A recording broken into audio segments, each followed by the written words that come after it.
Nesse vídeo eu vou tratar com vocês a respeito da seguinte questão: por que afinal a empresa paga dividendos ou juros sobre capital próprio ao invés de quitar a sua dívida ou mesmo reduzi-la, ou seja, zerar a sua dívida se possível? Por que ela usa o dinheiro do caixa para distribuir dividendos ao invés de amortizar a sua dívida? Então vem comigo. Salve, salve investidores! Como é que vocês estão? Sempre lembrando que antes de continuar você clica no botãozinho vermelho de inscrever-se para ajudar esse canal, tá bom? E como adiantado para vocês, o tema desse vídeo é: por que a empresa não zera a sua dívida ou a mitiga e fica usando o dinheiro obtido dos seus resultados para distribuir dividendos ou fazer outros negócios? E por que essa pergunta é pertinente? Eu peguei aqui 3 exemplos de empresas que possuem dívida líquida negativa: WEG, Ambev e Grendene. O que seria uma dívida líquida negativa? Primeiro ponto: o que é dívida líquida? Nada mais é do que a subtração da sua dívida bruta menos as disponibilidades ou caixa. E o que é a dívida bruta? A dívida bruta são todos os empréstimos e financiamentos, bem como debêntures,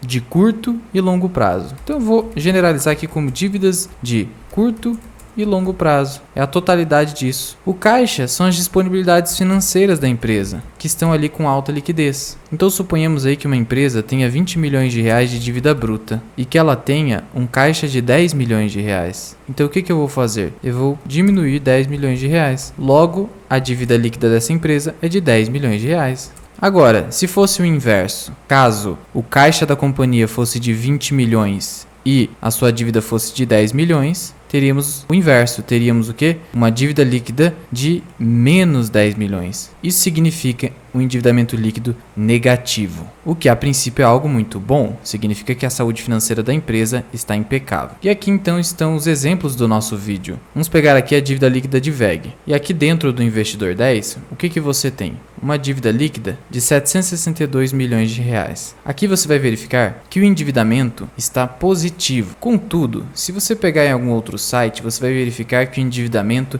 está negativo. O método utilizado pelo Investidor 10, na minha visão, é correto, porque pega mais rubricas para colocar na dívida. Contudo, você vai verificar o seguinte em outros sites, que o endividamento líquido da WEG está negativo em mais de 300 milhões de reais. E eu já vou te mostrar o porquê disso. Por isso é sempre importante você entender os métodos utilizados pelas ferramentas aqui de investimento, porque muitas vezes você encontra divergência de indicadores e aí você precisa tirar a prova real, indo direto na fonte, que são os demonstrativos contábeis das empresas. Temos aqui então o caso de Ambev, que tem uma dívida líquida negativa de 16 bi, tá? A companhia é muito saudável. E temos aqui Grendene com uma dívida líquida negativa de menos 1 bilhão de reais. Por quê? Porque você tem uma dívida bruta de 146 milhões de reais e você tem o que? Um caixa de 1,18 bilhão. É só você subtrair, fica 1 bilhão negativo. No caso da Ambev, você tem uma disponibilidade de 19 bilhões, subtrai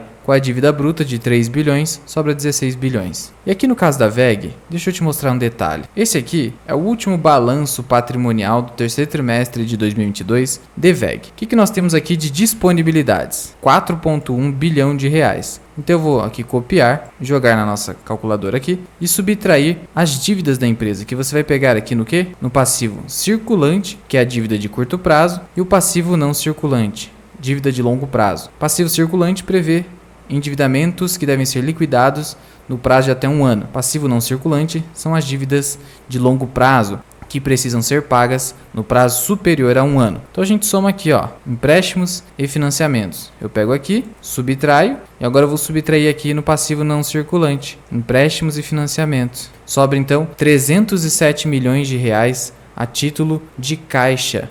Dívida líquida negativa. Então a WEG poderia, nesse sentido, quitar toda a sua dívida. Só que, como eu disse, o método utilizado pode ser outro para avaliar esse indicador de endividamento, principalmente aqui no caso de WEG. Eu poderia pegar e descontar ali do caixa também, por exemplo, outras obrigações. Eu poderia pegar aqui dividendos, juros sobre capital próprio, que acaba sendo um passivo, até mesmo obrigações sociais e trabalhistas, mas enfim, faria com que o endividamento ficasse positivo. Mas vamos considerar aqui negativo, porque a dúvida do nosso vídeo é: por que a empresa não paga a sua dívida ou ao menos a reduz, tendo possibilidade para fazê-lo? E a resposta também está aqui nos resultados das companhias. Só que aqui a gente não vai para o balanço patrimonial, a gente sobe aqui para a DRE, que é o demonstrativo de resultado de exercício. Vamos pegar como exemplo a WEG. E o que nós temos aqui no demonstrativo de resultado de exercício? A primeira linha, que é a receita líquida. A gente vê que a VEG nem coloca aqui receita bruta, porque receita bruta é inútil, não é um dado relevante. O importante é a receita líquida. Aí depois o custo dos produtos vendidos, que é justamente ali os custos variáveis da companhia.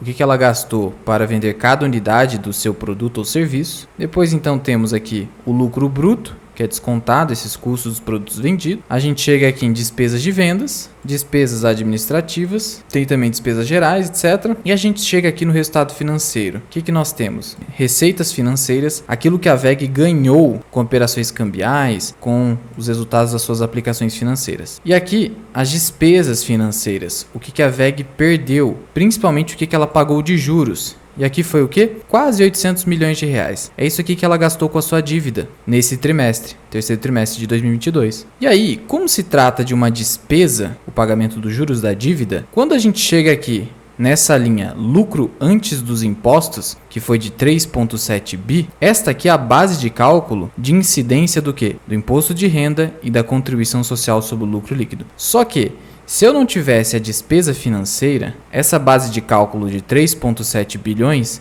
seria superior. Seria 3,7 bilhões mais 799.984.000. Seria, portanto, 4,5 bilhões de reais de base de cálculo. E aí, então, a VEG não pagaria apenas 672 milhões de reais. Ela pagaria muito mais, porque a alíquota incidiria não sobre uma base de cálculo de 3,7 bi, mas sobre uma base de cálculo de 4,5 bi. O que a gente conclui disso, então? Que se a VEG zerasse a sua dívida, ela ia pagar mais impostos, uma tributação maior sobre a renda. A contrário senso, sem a dívida, ela tem que usar o capital próprio, então apenas o capital dos acionistas, e aí ela paga mais tributação, ela paga mais impostos, então não é benéfico, não tem benefício fiscal. Então você percebe que ao contrário da pessoa física, a dívida para a pessoa jurídica é algo benéfico, desde que seja controlada. A gente não pode esquecer que em um endividamento, uma alavancagem financeira superior a 3 vezes o EBITDA, já começa a ficar um pouquinho preocupante, tanto assim que a própria Transmissão Paulista coloca como endividamento máximo para pagamento de dividendos no payout de 75% do lucro líquido regulatório, justamente a alavancagem financeira de 3 vezes o EBITDA. Então, um pouco de dívida é importante para a empresa crescer com capital de terceiros, capital de credores, podendo então usar os juros pagos a esses credores como uma despesa financeira a fim de pagar menos tributos, sobrando mais dinheiro para a empresa investir em outros projetos ou até mesmo para que essa empresa pague dividendos aos acionistas. E vale ressaltar o seguinte, aqui a título de despesas financeiras, a companhia também lança não só os juros da dívida, também os juros sobre capital próprio, que é uma jabuticaba brasileira, mas é importante e mesmo assim os parlamentares querem extinguir o JCP do país, fazendo com que as empresas paguem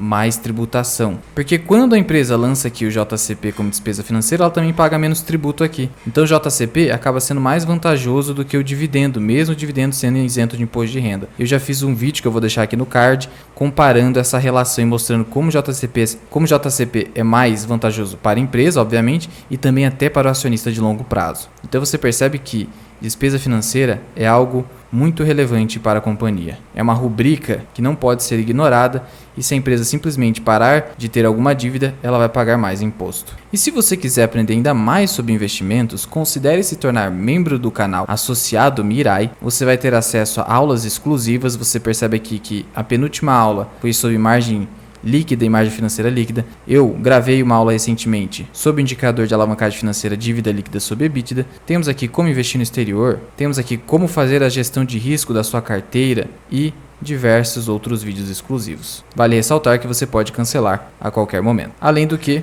você tem acesso a lives exclusivas que eu trago uma vez por semana e você pode tirar suas dúvidas comigo, concorrendo ainda uma vez ao mês a uma caneca Mirai. Mas já vai deixando aqui nos comentários, você já conhecia esse benefício fiscal para as empresas? Lembrando que isso aqui só vale para empresas. Não pense que você, como pessoa física, vai obter vantagens se alavancando. Cuidado. Muito obrigado por ter ficado comigo até aqui. Eu sou o Luan, esse que é o canal Mirai Investing. Até o próximo vídeo. Fui!